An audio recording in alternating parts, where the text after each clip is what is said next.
Good afternoon, everyone, and welcome to Monday's Wealth Creation Show. This is part 5 of the Diary of a Property Investor with Jim. This is going to be a good one this week, Jim. As we said last week before we finished off, we're going to speak about figures and your journey on building your property empire, which I'm sure everybody will be really interested about. Well, absolutely are. Yep. We're just we're a wee bit delayed this one. I'm trying to sign into Instagram. Yeah, so as we left off last week, Jim, we'd been following your journey as you went through your career and obviously how you progressed in that and mentors and things, and then obviously using property or starting to look at property as like a bit of a side hustle, as you referred it to, in addition to your obviously 9-to-5 job. And this week we're going to really hone in on how you developed that and look at how the figures and things worked and how that began to build, like I say, your property empire and eventually obviously got you to where you are today. And the people that helped you along the way is very important, and who the important people that you drew from and what you drew from them and how you used that and implemented it into your own day-to-day things and obviously helped you be successful ultimately. Yeah, definitely. I had good contractors in the beginning. Actually, now you say that, I'm just actually trying to get onto live on Instagram. Here we go. I had really good contractors in the beginning.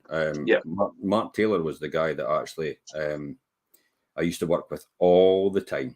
And Mark is no longer here. Mark just, unfortunately, he committed suicide. But that's another story. And it really took. That's actually a journey I actually need to get over as well. It took me a lot of years to get over that and what happened, because we started together both at the same time. He started his building business and I started my buy-to-let business, and we both just worked forever.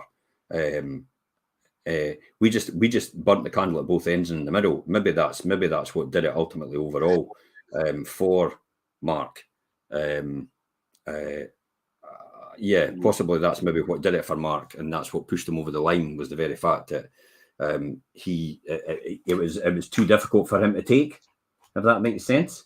I think that's where we were at that point in time. I'm just setting this up. Okay. So everybody can see me on Instagram. We're live on Instagram, live on TikTok. Thank God for that. So the need to get a really good contractor in the beginning was essential for me on my journey.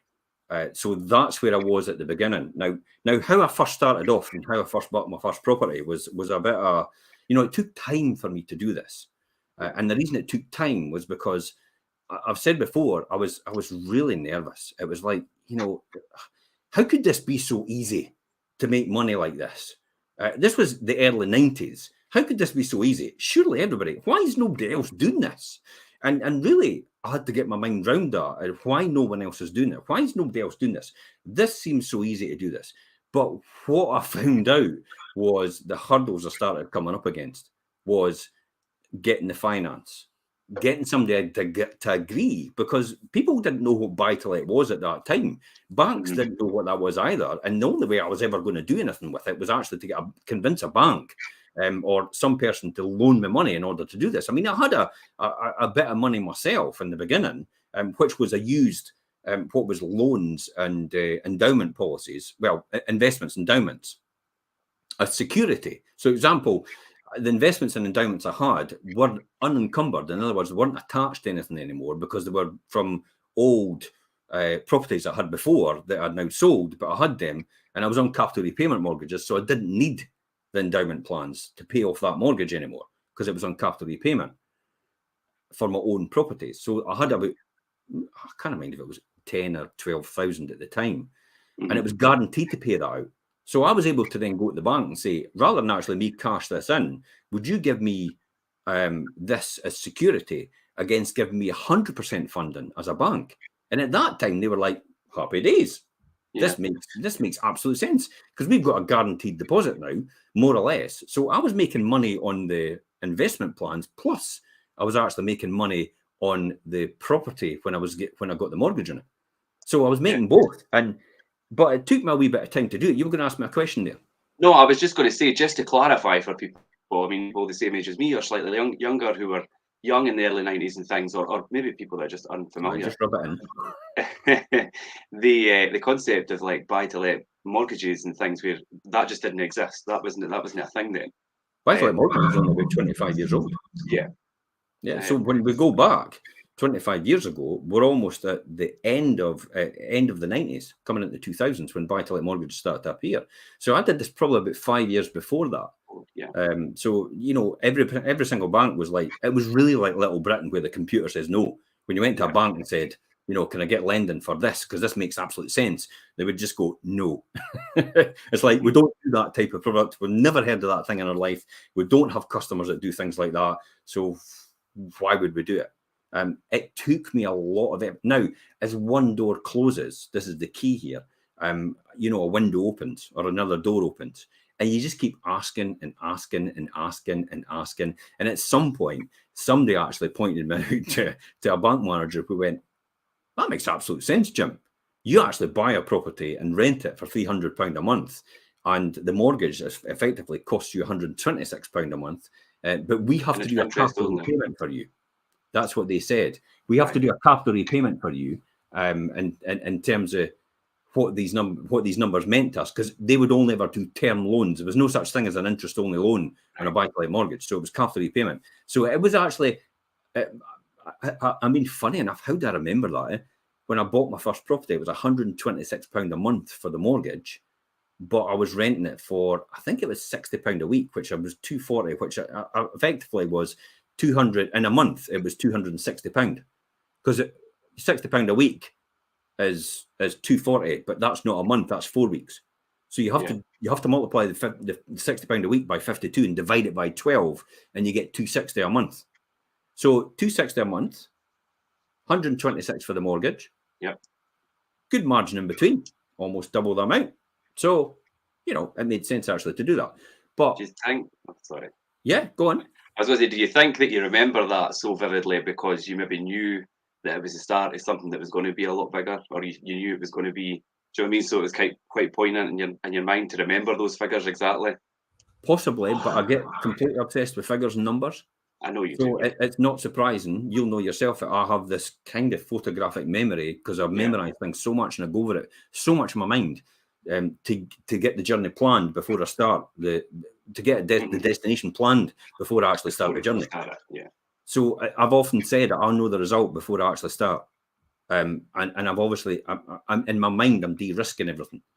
Now, remember at that time as well, as I had quite a good amount of knowledge in terms of finance because I was training to become an accountant, and I was an accountant, a trainee accountant at that time. So numbers and finance made absolute sense to me, and I had been through all that process. So getting your numbers right and get your finance right is the most important thing, because that's where it all starts from. If you can't see you making a profit on it, there's no point in doing it, because why else are you in business?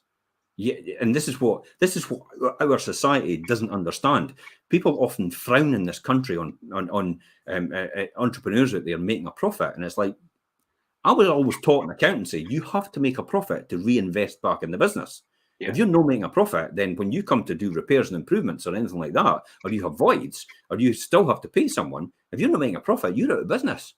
Yeah. So profit isn't a bad word. Profit is necessary in our society in order to actually, in order to reinvest in your business. That's all I was ever told in accountancy. Fair enough, you could pay yourself something, but you need it to reinvest in. So my journey in the beginning, Richard, started with almost about 3 or 4 years of preparation and understanding how things worked. But as I said before, the failed businesses that I'd actually gone through and the business plans I'd gone through before had actually put me in good stead and good practice in order to understand where I should be going and how I should be doing it. So there was a lot of modelling, financial modelling, on a smaller scale, not huge spreadsheets or anything, in terms of in my mind and on paper and in spreadsheets, to understand exactly where the result was going to end up and where I was going to be. And that was literally just, I was taking how much rent I've got coming in, I was taking how much mortgage I've got paid to pay, and then I was working out there how much cash flow I've got at the end of it. And then I was working out, again, in my mind, I was working out, okay, so if I didn't have it occupied for a certain amount of time in the years, it wasn't as sophisticated as today. on my spreadsheet, but it was just it was still that bare basic bones. A simpler model of what you do. Yeah, a simple model saying if I've got 300 and if I've got 260 coming in, I've got 126 to pay. I'm managing myself, so I've got 140 almost, or just over that to actually use. Now, when you put that in the context, £140 doesn't sound like a lot, but at that time, it's a lot of money. Yeah, and that compounding up as well. Yeah, absolutely. Let's look at the spreadsheet, and I'll get that up. Actually, you talk amongst yourselves. And the thing with the spreadsheet now, Jim, and it's really good, and obviously we share it with our investors and landlords and things, and them the ones that are maybe continuing their journey and adding to their portfolio or completely starting out new, really find it so helpful to, like you say, stress test and do your risk analysis, whether it's going to be vacant, if it's going to be vacant for a couple of months, or if interest rates go up, and it's really good to play around with the figures, especially when you're at that stage of the initial purchase. And there's a investor that I'm dealing with just now, and he's got his figures and they work, and I'm saying stick to them. Don't let the agent that you're buying from or the seller push you in a different direction or push you up. If it's going to make your numbers not work, just move on to the next one.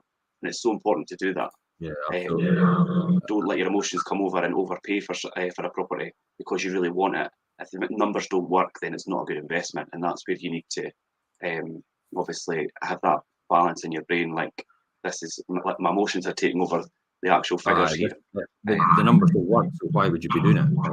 That for me is everything. If the numbers don't work, then don't be emotionally involved in it, and don't actually jump into it just because you feel like, oh, I've got to get started. I mean, you can see the spreadsheet here, can't you? Yeah, I can see that clear. Yeah, unfortunately, people on Instagram and TikTok, you can't see it. But if you do want to see the spreadsheet, it will be on YouTube channel. So 5 Properties TV, and it'll be live streaming on there right now as we speak, and you'll be able to see this. You'll also be able to see Richard, because Richard's not got enough followers yet. We can't actually, we can't invite him onto Instagram. I'm at 734, I think, on it. Yeah. So if you get a chance, go on to Richard Cook and actually follow him on TikTok. Get him up to 1,000 followers so we can get him on live on the TikTok channel as well. So you can see that on here.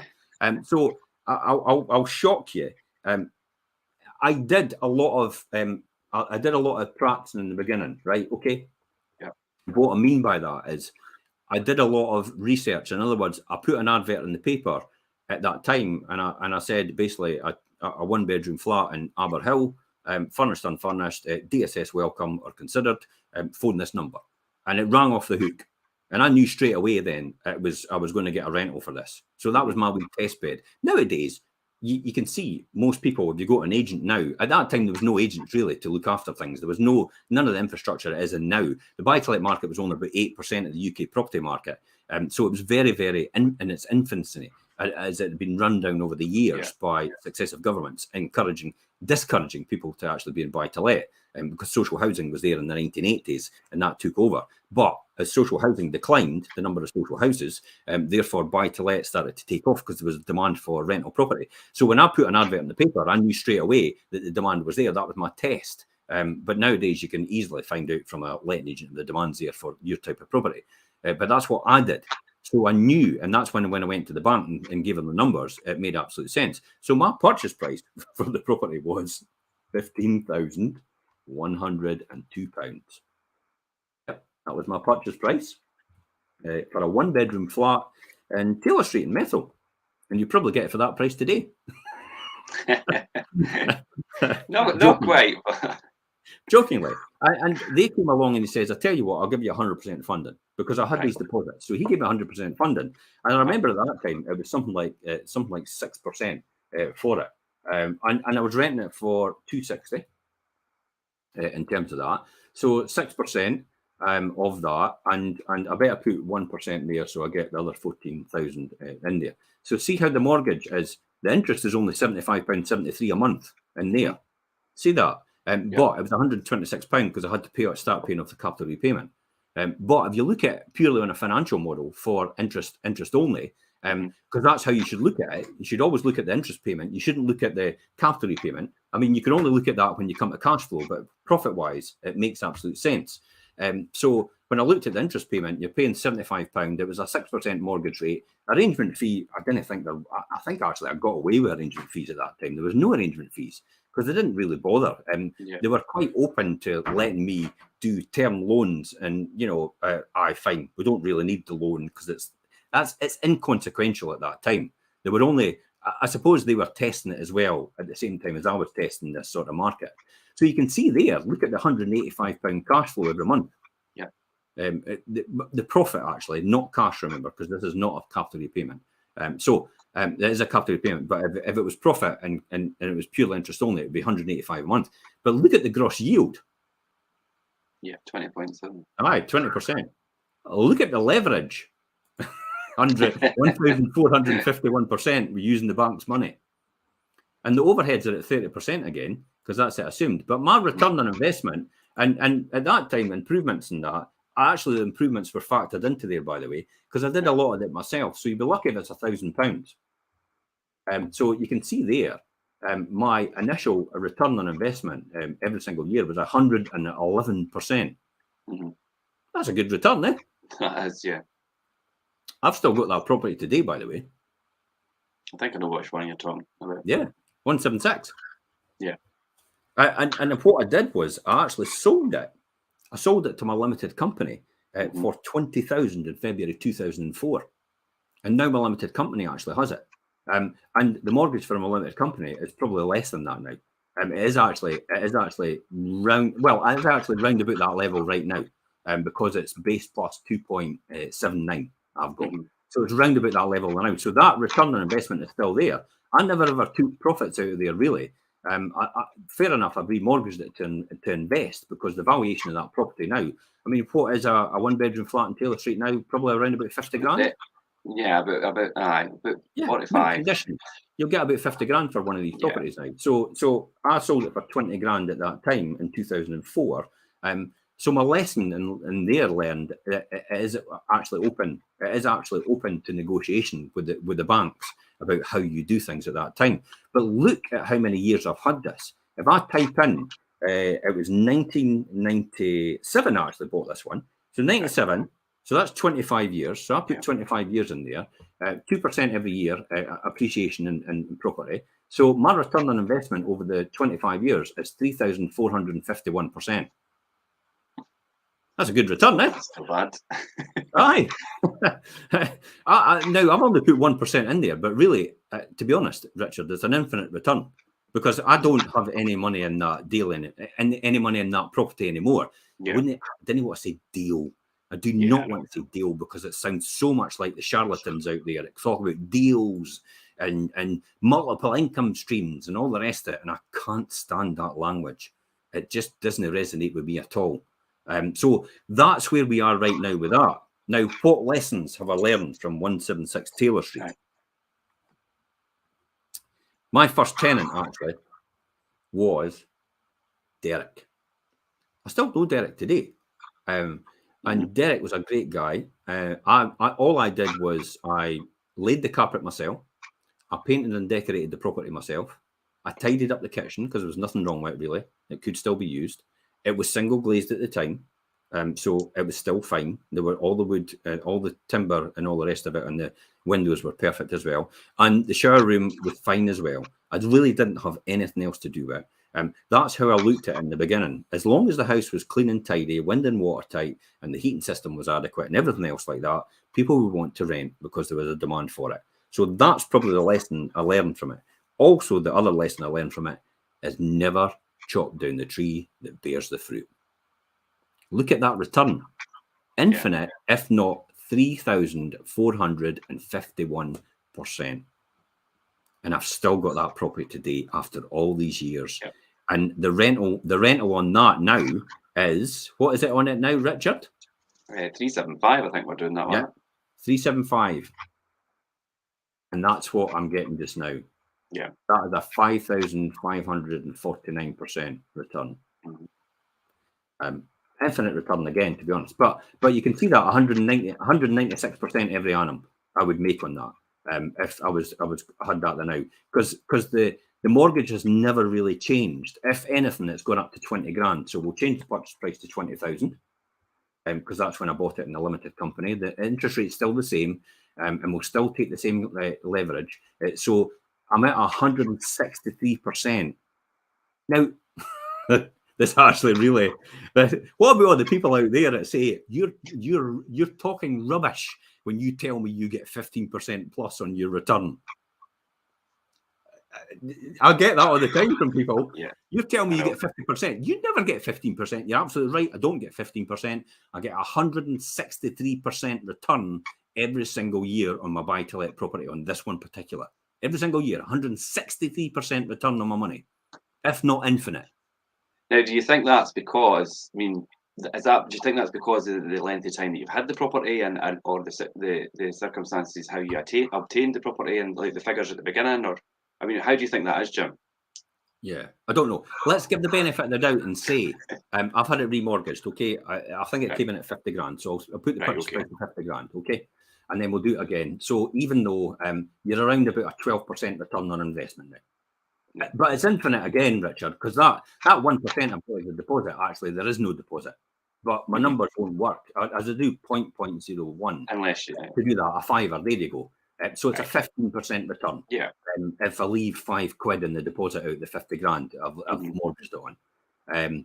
So basically, that's what the bank's done with me. But they actually did a 65% loan to value. I'm talking rubbish here. So they only did a 60% loan to value. Sorry. So I'd say 40% down. So I'm now at 30. So 375 at 6.4% return. But remember, as I said before, I've not really got anything at all. You've not got anything in it. No, it's an infinite return, but that's in today's money if I would use it for something else. I hope that makes sense for people out there in terms of where we are right now. But as I said before, when I go back to saying, a lot of people out there and investors go, there's no way you're making 15% plus on your property. Yes, I'm making a lot more than that. And it's probably the mortgage debt destruction. In other words, inflation. So the mortgage always stays the same. Plus the fact I never chopped down the tree that bears the fruit. Plus the fact is I made sure the occupancy rate was always high. The property was always refurbished. Over the years, I got access to grants. Local authority decided we're going to give you grants. If you're putting double glazing in, going to give you grants towards it. Marched effort. You put 5,000 in, we'll put 5,000 in, happy days. So as soon as I saw these sort of schemes, I was in there straight away like a rat up a drain pipe. And I was like, I'm prepared to reinvest in my property, to put UPVC doors on, prepared to put a new heating system in, I'm prepared to put a new windows in and take advantage of these grants available at the time. I was never shy on investment. That's probably one of the most important things I learned from 176. Yeah, and also things like, the other ones I started to, we'll leave it at that 176 because there's other lessons I learned from the other ones, which 176 probably told me as well, but I kind of ignored them at the time. I think the important thing that you say there as well is, and you mentioned it, obviously, the cash flow is obviously used for reinvestment, and reinvestment includes obviously upgrading the properties and things, which isn't just beneficial to you, it's also to the tenant and their well-being and things as well, and that all goes hand in hand with having a successful buy-to-let portfolio.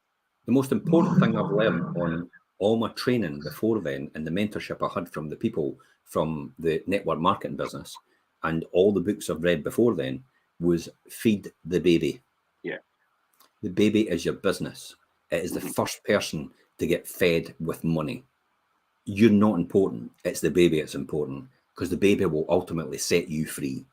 So keep feeding the baby and letting it grow up over a period of time, over the years, and the baby will grow in and it'll grow up and it'll grow up to then provide for you as well. It's like a small sapling tree.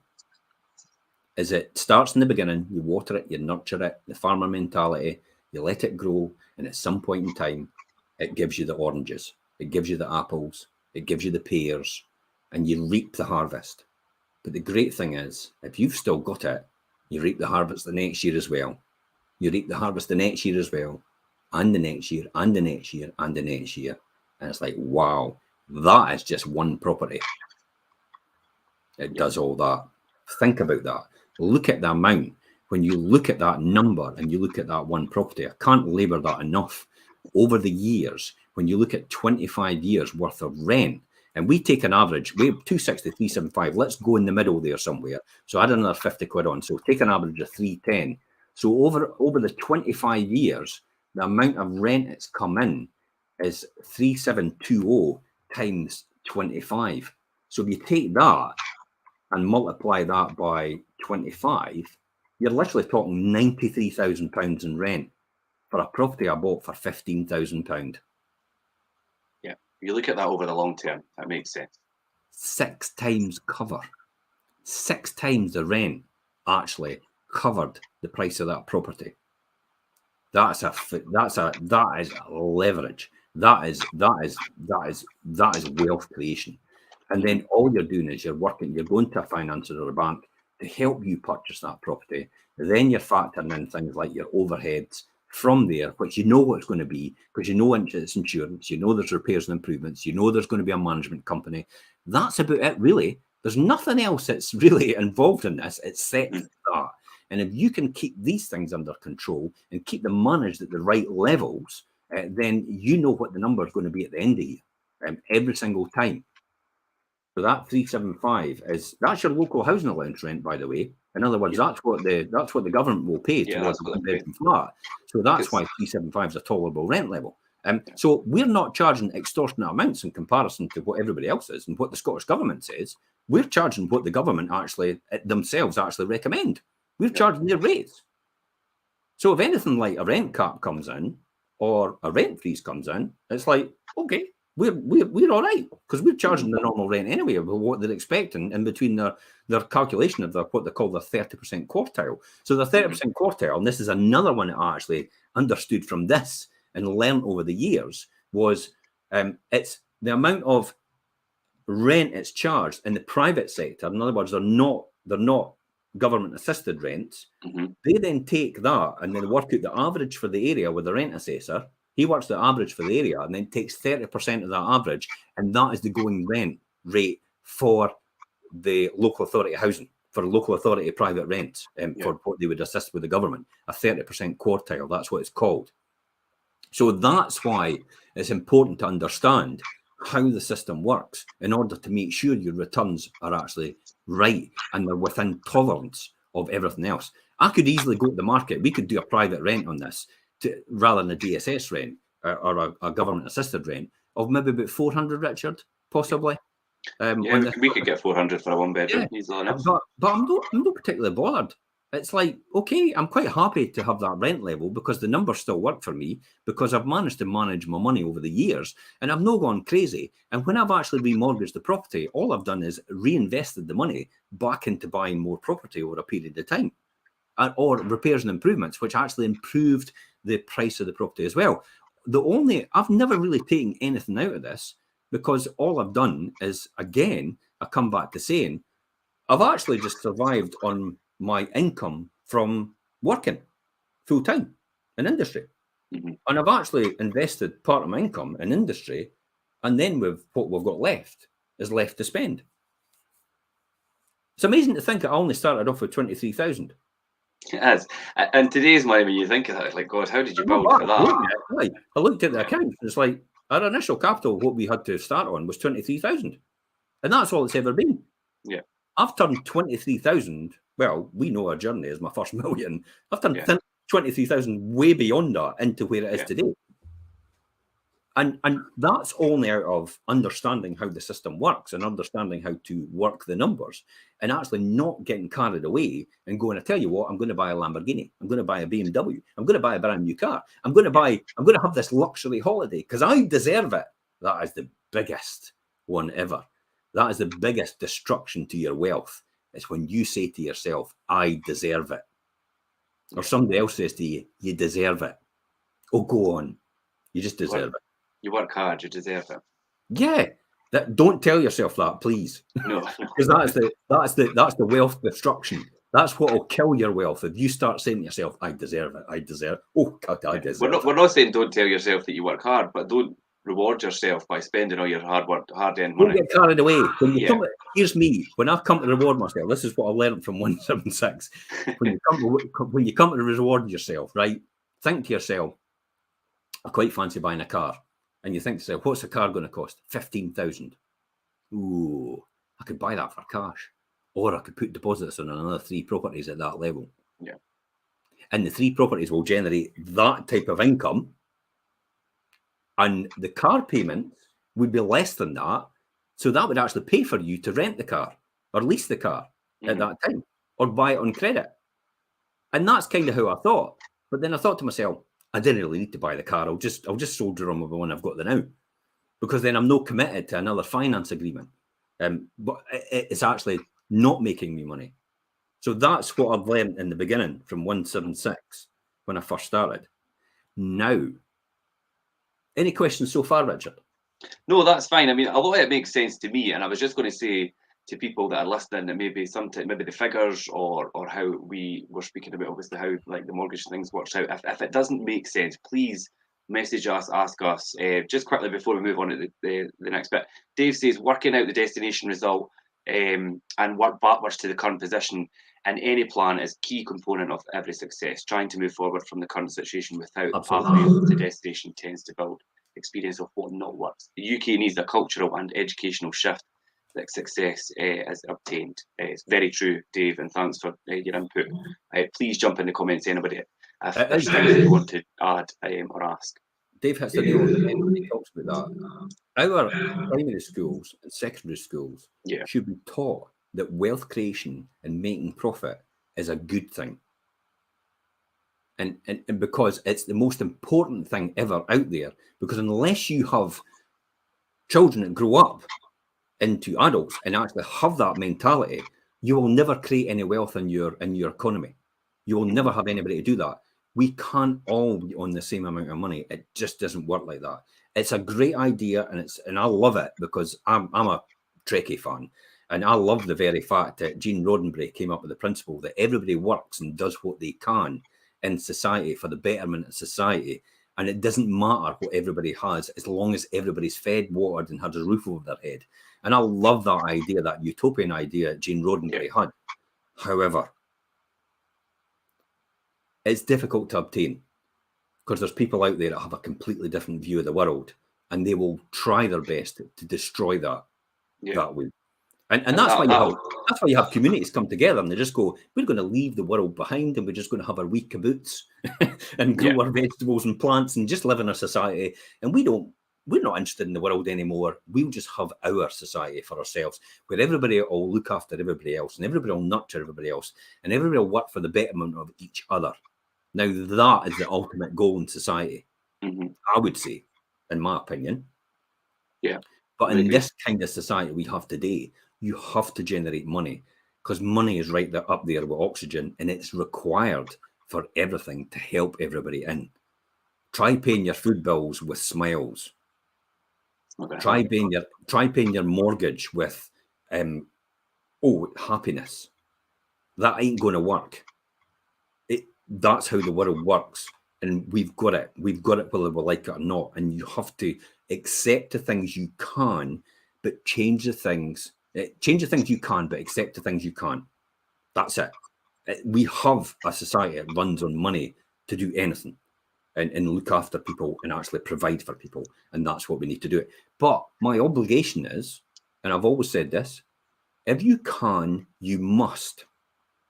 So if you have the capacity to earn money because you're really good and you've got a skill at something, and you must go out and do that. Yeah. If you've not got a specific goal about why you'd want to do that, then I tell you what, go and generate the money and give it to somebody that needs it. Just because you can do it. Go and generate it and give it to somebody that needs it. Give it to a cause that needs it. Give it to a charity that needs it. But just go out and generate the money because you can. Don't go through life just sitting, doing nothing. You know, this thing about sitting on a beach drinking pina coladas while the world goes by for the rest of your life is a great idea, but I tell you what, it's pretty boring when you've got nobody else round about you. So it's the old thing about if you can, you must. I think that's the most important thing. So I like to see other people succeed, but I like to bring people on the journey because it's lonely, and that's what I was always taught by the people, my mentors before. It's like, it's all very well getting to the top, only to realise when you get there, you're on your own. You're the only person there. It's like, great. It's like, hey, let's celebrate. It's like, where is everybody? It's that's no good. So it's about bringing people with you and sharing in that success, and then educating people that to help other people on their travels as well. And that's the kind of society I would love to see overall. And that's why I think like that, and that's why I do that over the years. People think I do it for Five Properties. It's like, no, Five Properties is just a vehicle for me to give back to the community. That's it. And it's great that everybody actually spends money or invests money in us selling their house, because then that allows me to do that. The day everybody stops doing that is the day I can't contribute towards the community, because that's the vehicle I used to do it. Yeah. As well as, Richard, the things that I do with Parker Housing and the foundation that with Parker Housing is separate to Five Properties.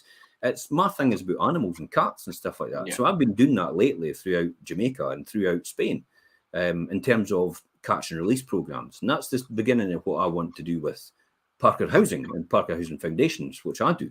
And actually helping people as well on their journey and education throughout the process. And possibly, now and again, yourself, it's like, I don't force people to pay rent sometimes.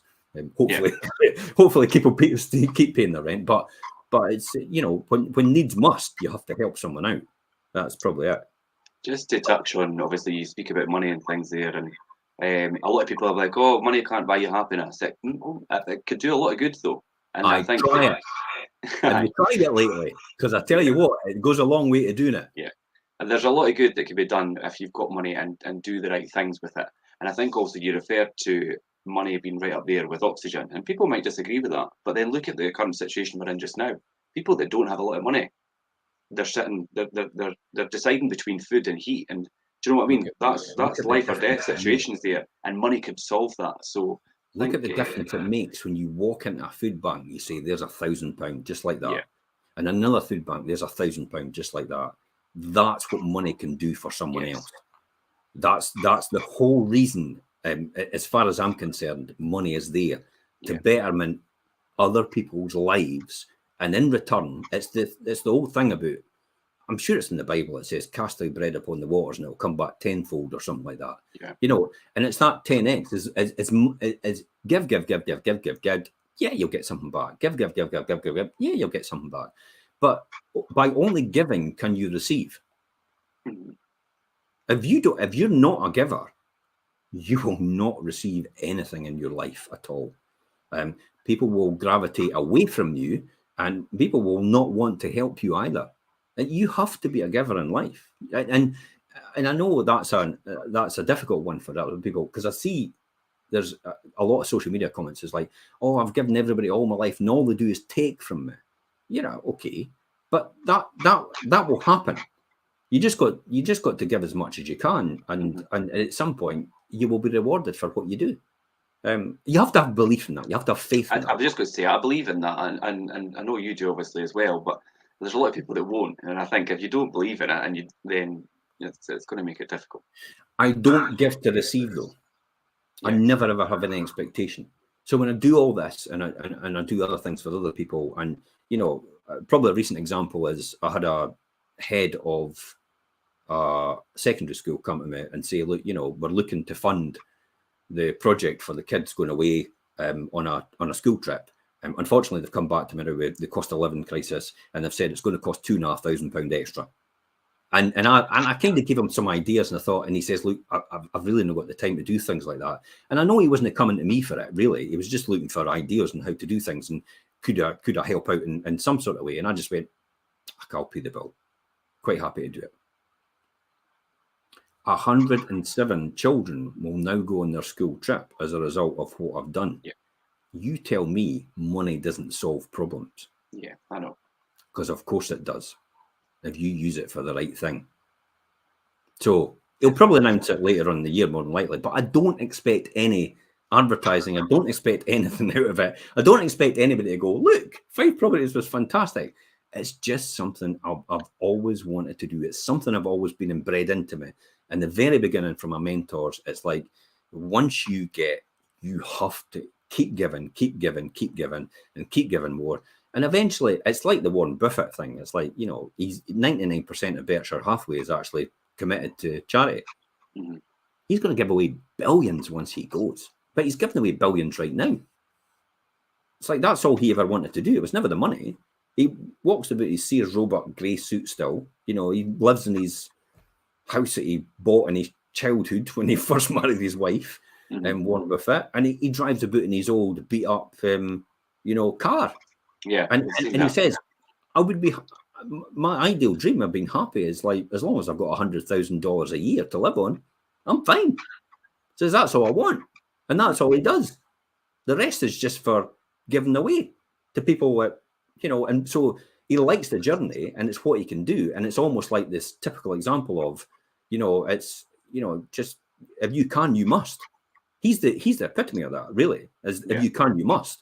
He does it, he builds all this wealth and he gives it all away. Let's talk about my next property. Just going to say, once I got the bug in May 1997, I then started thinking, wait a minute, this works. And then I jumped in. Just to clarify, at 1997, what point were you at? How many properties did you have? Did you just still have your one, or did you? Just one. Right. Okay. It was just one. As I said, my property journey started maybe 3-4 years before that, but it was a lot of education before then. So I actually purchased my first property in 1987 in May, and that was to prove that model because I was convinced it worked, but I had to prove it to myself. And there was a come. You know what it is? It's the old expression, and excuse my pun. It's like shit or get off the toilet. Now is the time. Okay. Right. Just get on with it. And that's a very crude expression, but it's a perfect example, an analogy of what the situation was. Look, either you go and buy this property or you forget about this for the rest of your life and move on. Stick to your corporate life. Stick to your plan of being a head of a PLC, being in the paper, being in the media, and being on the television all the time. And that was really where I was going with. Mm-hmm. Yeah. But I did realise that that's not going to set me free. But I still pursued that avenue by choice because I thought, well, I'm still enjoying it. I'm like the journey. So 189 Taylor Street, that rings a bell, doesn't it? Yeah. Yeah, because you do you manage that? 1-8. I did for a while. I don't think we've still got it actually. So it was actually you sold a few years on it. I bought it in March 1998. This is when repossession territory came in. Now I got castigated for buying a lot in this street, in Taylor Street. But the reality was, when I started to buy in Taylor Street, there was 20 properties up for sale. 20. Could you imagine that? This was a time, where people did not want to buy these properties, and they were getting repossessed hand over fist. There was 20 properties up for sale at any point in time in that street. And I started to buy them because I thought, these are really good prices. I've now proved the model. These are really good returns. And you know what I said? It's right next to the swimming pool. Well, I don't think it was built at that time. It's right next to where potentially there could be a rail station. See that? Even at that time, I was thinking there's going to be a train station there at some point in time in the future. And you just walk down the hill. You're right. Because the tracks run along there. You're right at the high street and everything. And I says, that seems a good investment. So I bought it for the hefty price, because it was a repossession, of £16,604 in 1998. Subsequently, remortgaged, did all the same thing, still the same returns. This was a 2-bedroom now. So a 2-bedroom at that time, you were getting $320 a month for a 2-bedroom rather than the $260. So let's just plug my numbers in this 2-bedroom at $320. So here we are right here. And I bought it for £16,604. Okay. Now I'll do 0.0001 to get this formula to work, because I got the whole lot financed again, and I was effectively earning, I think it was 320 or 340 possible. I'll say 320. But you can see, look at the gross yield, which is a cash buy, 23%. Look at the yield if I leveraged it through the bank. That can't be right, surely. That can't be. It's, what is it? 1.7 million % return. It was actually an infinite return, wasn't it? Because I didn't really put anything down again, because the bank says you've got enough lending still with the deposits we've got, so we're happy to let it go at that. But you can see how that came out, about 169% return on the profit every year. Yeah. Yep. And then over a 25-year period, because it's still 25 years to today almost, you're earning a 5,000% return. Okay. Yeah. But I subsequently sold it in July 2007 for £50,000. Couldn't resist, Richard. I mean, I know I talked about chopping down the tree that bears the fruit, but if you bought it for 16,000 in 98, and then 7, 8, 9 years later, you're able to sell it for 50,000. There was a good turn there. It was like, this was 2007. This was the credit crunch where it was before then, and prices have gone astronomical right up, like God knows what. It was just a huge increase. Now I had remortgaged it at the time to 29,000 to get money back out again. See how I'd done that? So I got 29,000 back out when I bought it for 16 because I was able to put it on the buy-to-let mortgages when they came out. So I was getting interest-only mortgages now. I remortgaged it at 29, and then I'm able to start buying more property with that money. I didn't spend it on myself. I actually bought more property, invested it, reinvested it. That's what I was going to say. Although you're saying don't cut down the tree that bears the fruit, but you used that money and reinvested it to then further build your portfolio and things. I had to take the profits, Richard. It was just such a large amount. And we wanted to move out of Taylor Street. Incidentally, we moved into Taylor Street. Yeah. We moved into Taylor Street in 1997, just at the same time as I bought 176. I moved from a 3-bedroom semi-detached property at Canarchy into Taylor Street, and everybody took a double take and went, "What? You nuts? You're a financial controller, an accountant. You've got a company car, a brand new, Ford Kia X Mondeo, leather seats, heated seats, and all the rest of it. At that time, it was really top of the range. That was the pinnacle of company cars.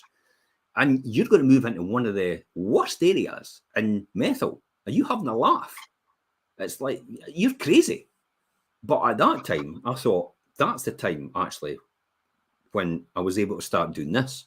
Because then we were cutting our costs so I could reinvest more in the business, reinvest more in my baby, feed the baby. So we cut all our costs and brought all our costs down, our running costs, because we bought 163 Taylor Street to live in. So I lived in the street I started buying in. Easy to manage. If anybody had a problem, it was 163 you were in it. Just popped over to the house and had a wee chat with me. "Jim, I've got a wee problem with it." "I ain't neighbour, I'll be over there now." Because I learned from Reader's Digest how to do plumbing, how to do kitchen fitting, how to do bathroom fitting, how to do minor electrical. There was no Google at that time. No, how to do minor electrical things like changing plugs. I mean, I knew that all that from physics and everything. That's why you should stick in at school, by the way. I know all that from physics about how to change plugs and how to change cracked sockets and light switches. Yeah. And you were allowed to do that at that time because I was classified as a competent person. Under the legislation, and it was fine because there was never anybody going to hurt anyway, and I knew what I was doing. So I was able to do that with 189 and actually look after it. So the thing I learned about 189 was there's a point where maybe the profit could be reinvested. Also, it was in our names, so we were able to get capital gains allowances. There was indexation allowances at that time as well. So you got really good favourable indexation allowances, which they don't exist today, which was up to 60% off the price of the profit. So I was making 16 versus 50, so you're 34. You were getting 60% off of that first. So 34 was down to about 18,000 off. So you were down to about you were paying capital gains on about maybe 12,000 profit, but you were getting your allowances as well. So there was no capital gains to pay on that, no tax. So this was money we were able to reinvest back in property.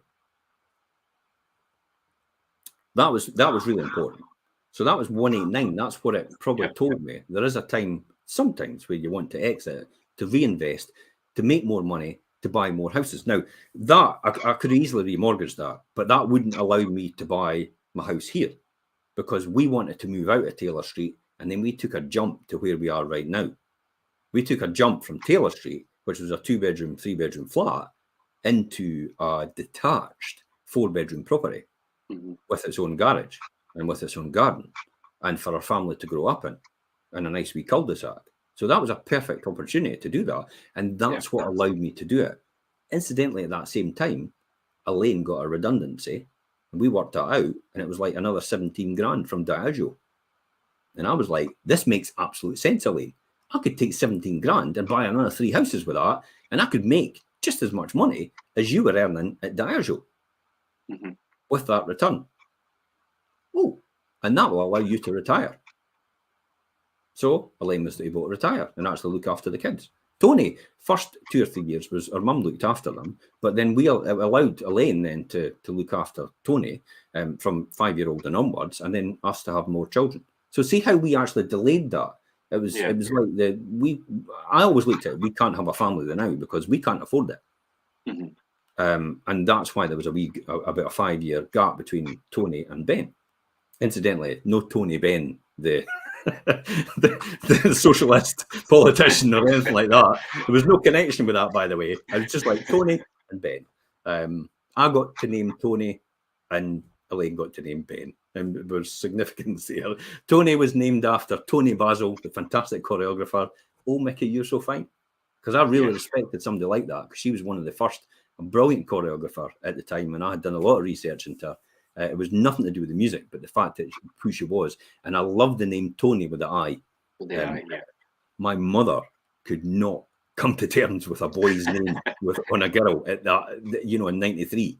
And then Ben was after the song Ben from Michael Jackson about his pet rat.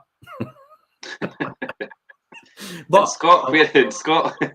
Scott was actually from Scotland, because there was Highland music playing at the time. We couldn't decide what his name was, so Scott was actually from Scotland because of the Highland music playing at the background when they in the maternity ward. That was it, and I felt Scott was the right one.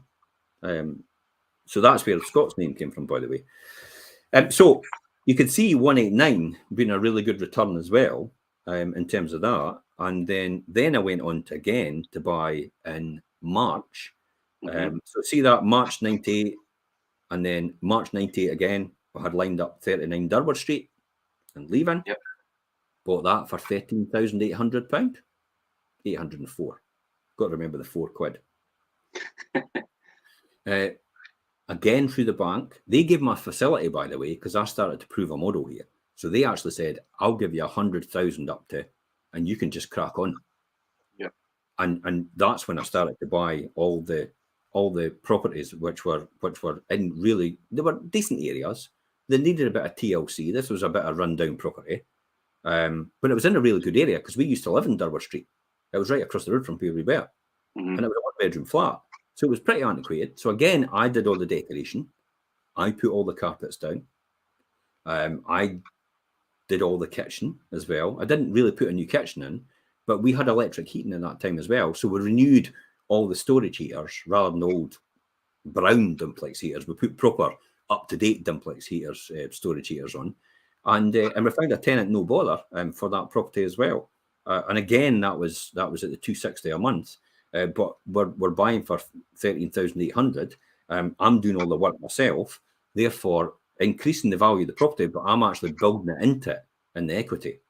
So there's no surprise when it came round to when buy-to-let mortgages came in, I was able to walk away for the bank again. It was the same figures as before, by the way, as 176. So you're talking about infinite returns again, and infinite money is coming in when you look at it like that. And then I was able to do on a 32,000 mortgage through the Mortgage Works, or it was GMAC Residential at that time. So General Motors had actually done a finance arm in America, and they decided to move into that and buy what we call now subprime mortgages, packaged up. This was the rise of the buy-to-let industry and how they all wanted to jump on this bandwagon to get finance and get into the finance industry. So again, the lessons that 13 Durward Street taught me, what did it tell me? You can add value to any single property. And it really doesn't matter as long as there's demand for the area. And I bought it primarily. I never really wanted to buy 1-bedroom properties, but it has the capacity to extend up into the attic and make it into a 3-bedroom if you wanted it to. And that's why I felt that it was a good one to buy for that reason. Because I always thought in order to exit in a market, there's less a market for a 1-bedroom than there is for a 2-bedroom if you exit. Mm-hmm. But if you've got potential to extend upstairs, then there's a good added value there and a prospect if you need to exit that market. So see how is de-risking it.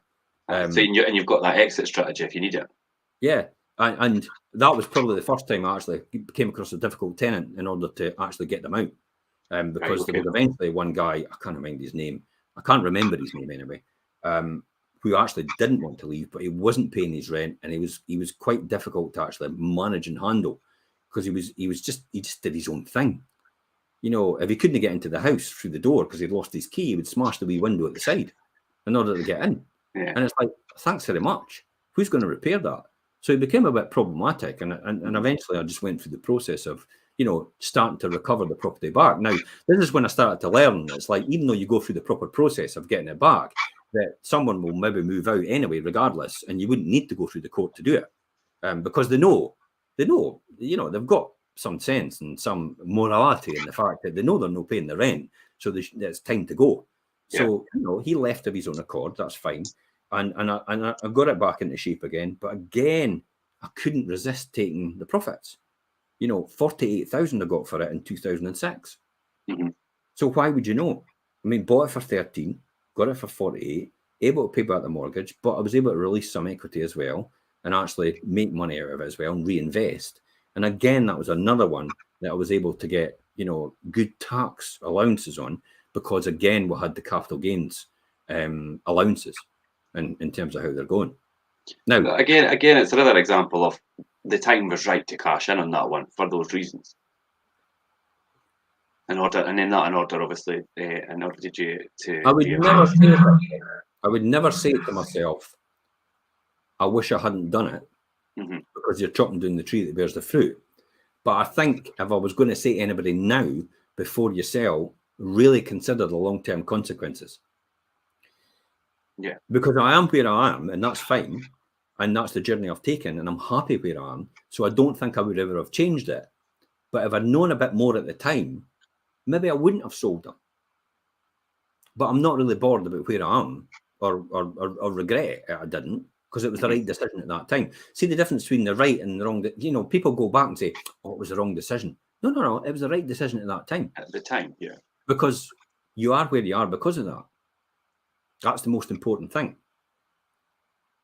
So that was 39 Durbar Street in March 98. It sold for that. Now, for the people on Instagram and the people on TikTok, we're fine. We could finish off there. No, we don't need to finish off. We'll go on a wee bit. We'll go on a wee bit more, by the way. So hang in there, because we're going to talk about one more property. But for the people on Instagram, this will finish right now because we'll have to cut it off somewhere. So 58 minutes is the cut off, because you're only allowed to upload a video on Instagram if it's less than an hour. So we're streaming live on Instagram, so that's fine, and that will be posted, and you will see that. But for the purpose of the upload, that's where we'll be finishing. If you do want to see any more of the journey, then just go into 5 Properties TV on YouTube, and you'll actually get the journey coming on from here to the next property, and then we'll finish YouTube's off. The best. YouTube's the best because it's got the whole playlist. Yeah. So that's that one. So that's when I learned how to deal with difficult tenants. I did literally on the day. He said, "Well, I think I shouldn't necessarily need to go," and I went, "Well, you're not paying your rent. I think it is time to go." Yeah. And that's when he went, "Yeah, okay, I suppose it is." And that's it, because I'd invested so much in him, and I'd actually tried to help him loads and loads of times. There was times where he just wouldn't respond back to the local authority because he was getting help with his rent, and he just wouldn't respond back to them, and they were stopping his rent all the time. So it became an administration nightmare for me, because then that's when I had to start formulating a way, because, you know, they are people like this more likely are in receipt of benefits because of the way they think. There's no doubt about that. They just need help and support over that period of time until they get that way of thinking out of that and they get back on track. But for some people, they're inherent. That's the way they think all the time. So they're almost there for life, and a benefit trap in their mind and how they think. And this was one of these guys, and I thought, I'm going to have to work on a way in order to help this person. But the local authority, this is the lesson that this one told me. The local authority says, look, we can't help you because we can't talk to you because you don't have any authority. And I thought, okay, and this is where the data protection exemption came from, the statement. Yeah. Mm-hmm. All these years ago, I then formulated a one-page letter which allowed the tenant to their name, their address. I give Jim Parker of Parker Housing permission to actually deal on my. Now, I mean, I was very specific about this. I didn't want to know everything about this person because I think that's crossing the line. Deal on behalf of me with any of my benefit claimant for housing benefit. Mm-hmm. So I was able to then phone up housing benefit because I had that data protection exemption in. It therefore allowed me to deal with him on his behalf. You know how the local authority deals with him sometimes on their behalf. Well, it allowed me to deal with him on their behalf. Therefore, I was able to sort out all their problems and all their issues. So I didn't wait for them to try and sort it out because it would never happen. And it would leave us in a vulnerable situation. So I then got all their stuff back on track. And it was like, okay, what do I need to know in order to help him? And they would used to say, well, we need proof of this, we need proof of that, we need proof of that. Okay, great stuff.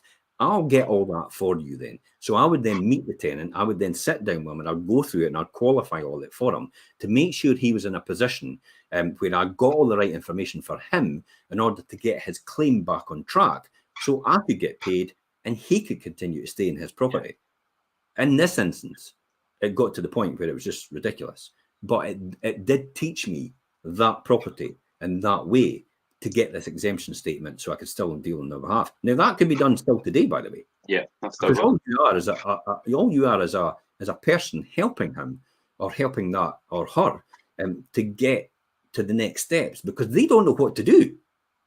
It's like most people don't know what to do when filling out an application online. It's like we're there.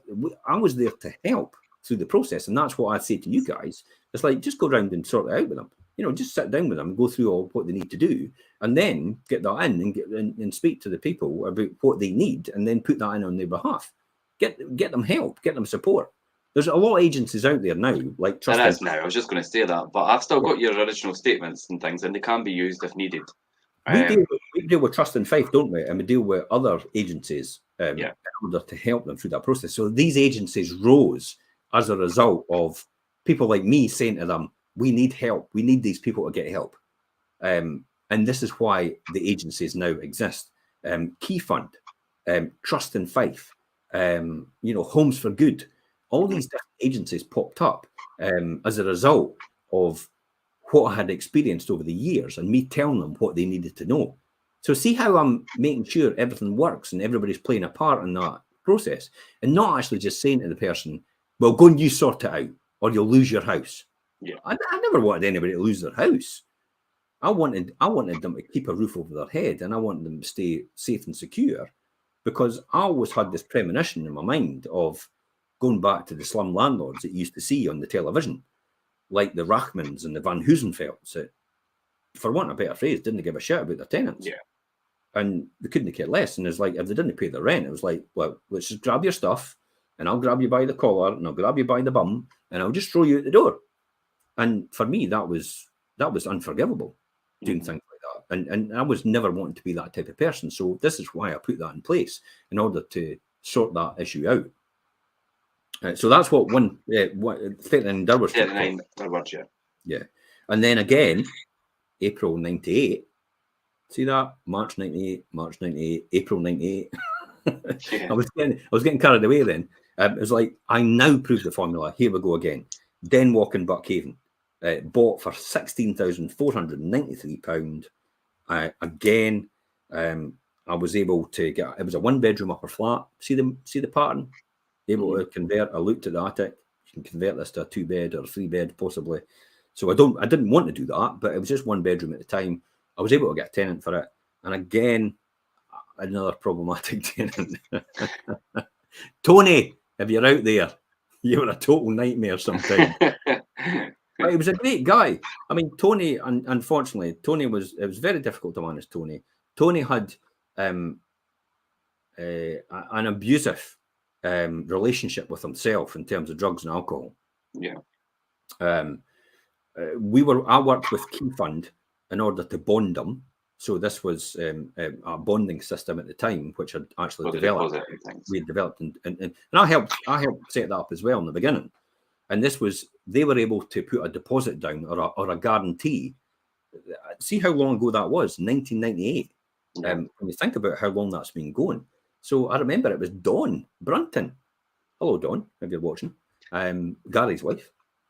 So Dawn actually helped set up this bond in place. We moved Tony in. Tony looked after himself. It was a coal fireplace. I got a coal bunker outside for him. At that time, it worked perfectly well because it was a proper central heating system. You know, the coal back boiler one, where you just flipped it and it did all the radiators. So it was central heating, but it was powered by coal because that was the thing at that time. And your hot water was in a tank behind the fire. The wall and the fire. Yeah. And then the kitchen was really nice. And I'm sure, yes, I did put a new kitchen in there. And I think I put a shower over the bath. I was a big fan of putting showers over the bath, electric showers, because I always believed, this was the one that taught me this, I always believed with electric showers, if the heating goes down, they've got hot water. Yeah, always. And that was the key. That was the key point for housing. And it's probably part of the Standard Repairing Act now, which is instrumental in legislation, which is actually, you have to make sure as a landlord that your tenant always has hot running water. Yeah.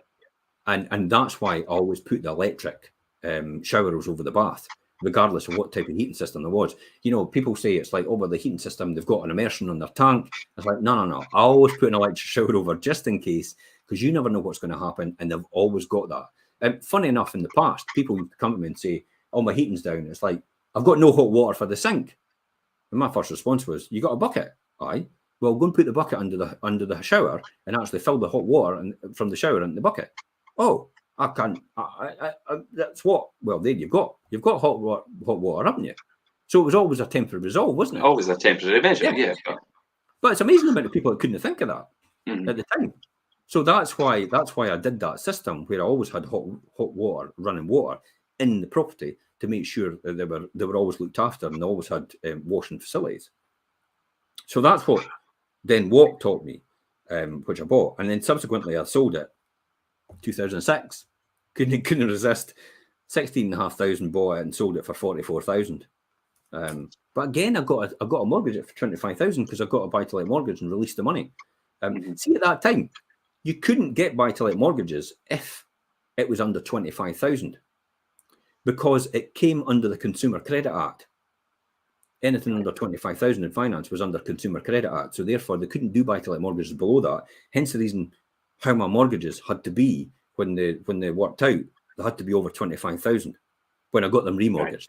That's why I could only go to a bank in the beginning, because even then the buy-to-let lenders always used to say to me, but the value of your house is too low. We can't actually mortgage it on our product.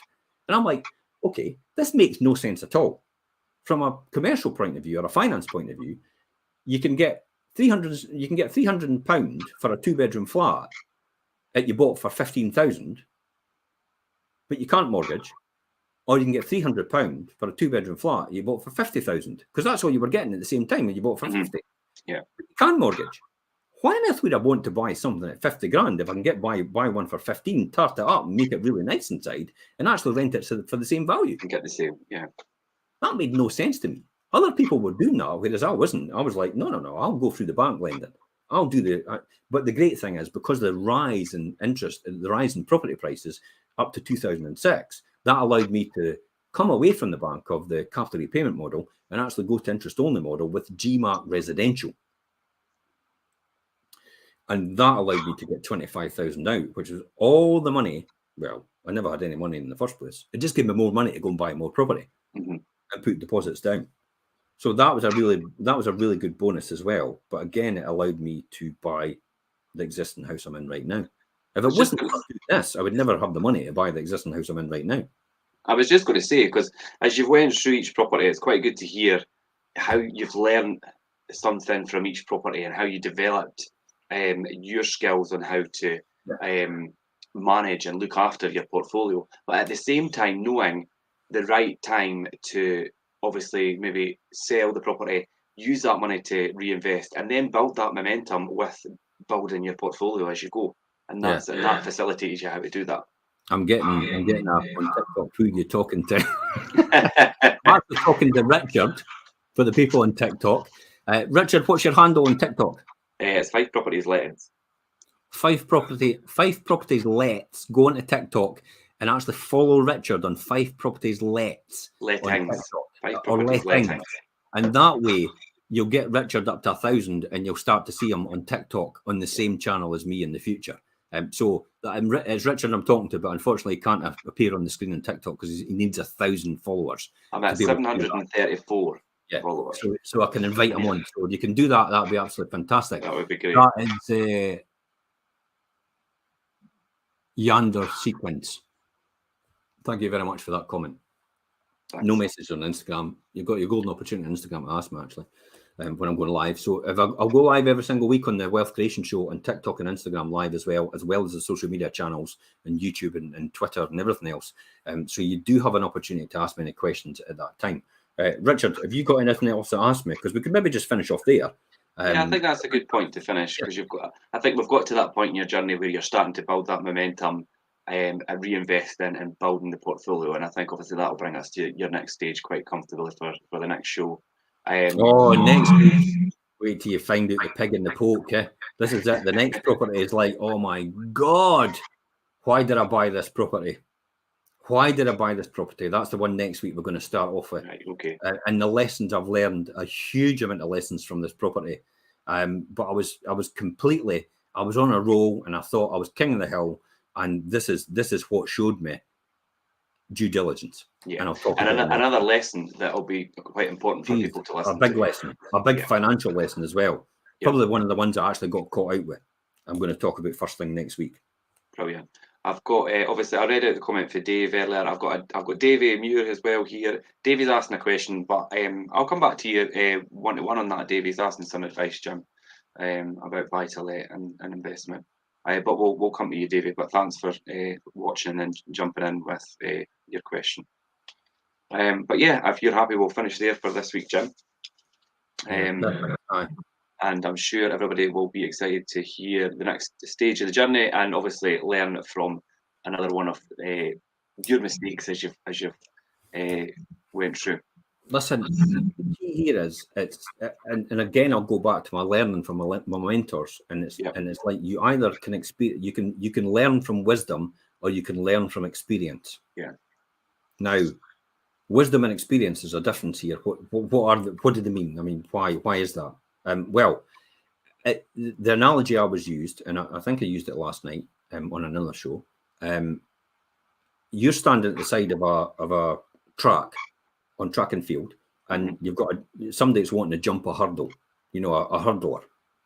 Now, you're wanting to learn to jump hurdles. Now, there's two things you can do. You could do it yourself.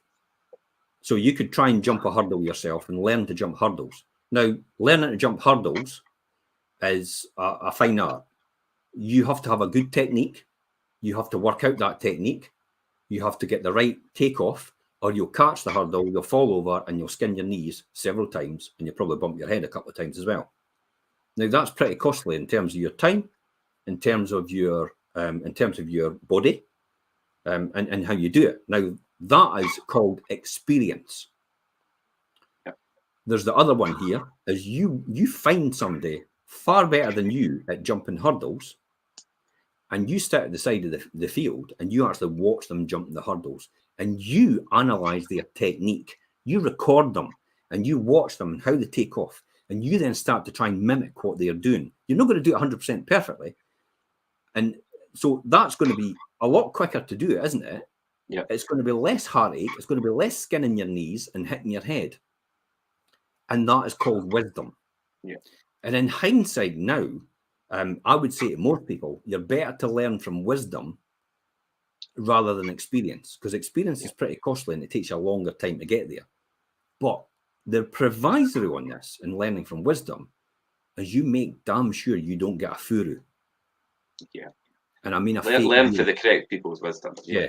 Make sure you don't get a furu, which is a fake guru. Because these people just want to sell courses. They don't really have the knowledge. They're only one step ahead of you, possibly. Or they're maybe teaching something they've learned from a book, but they don't actually have any wealth at all. But it looks, by the smoke and mirrors, on the things that you see on Instagram and Facebook and TikTok, that they're doing very well for themselves. And they possibly talk a good game, but the reality is they're copying it from someone else. Yeah. So they're only one step ahead of you. Is that the right person to learn from? I'm not particularly sure. If it's for free and they're one step ahead of you, then possibly yes, the answer to that is. Because you're learning the step that they need to do. So there's a lot of information that I learned in the very beginning, which was actually free information. Because I used to go to a lot of free seminars, you know, the free one-day workshops, where they were trying to do the upsell.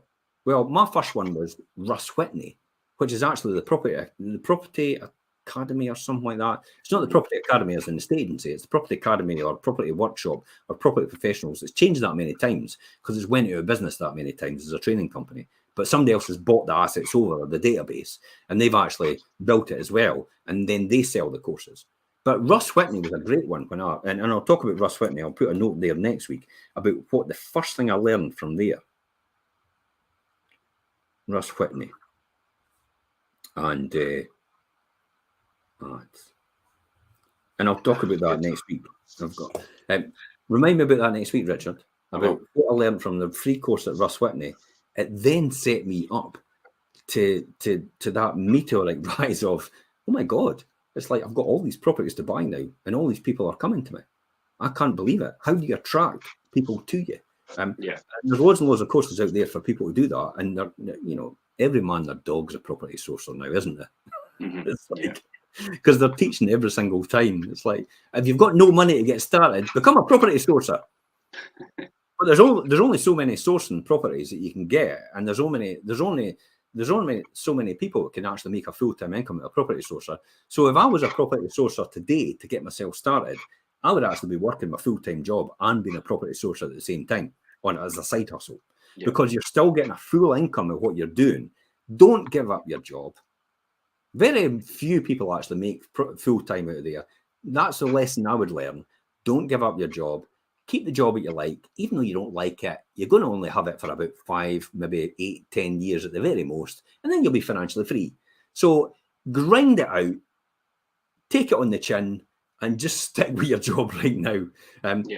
There's a few things that are the most stressful in this sort of society today. The most stressful things, again, my mentors taught me this: getting a new job, moving home, having children, getting married, and divorce.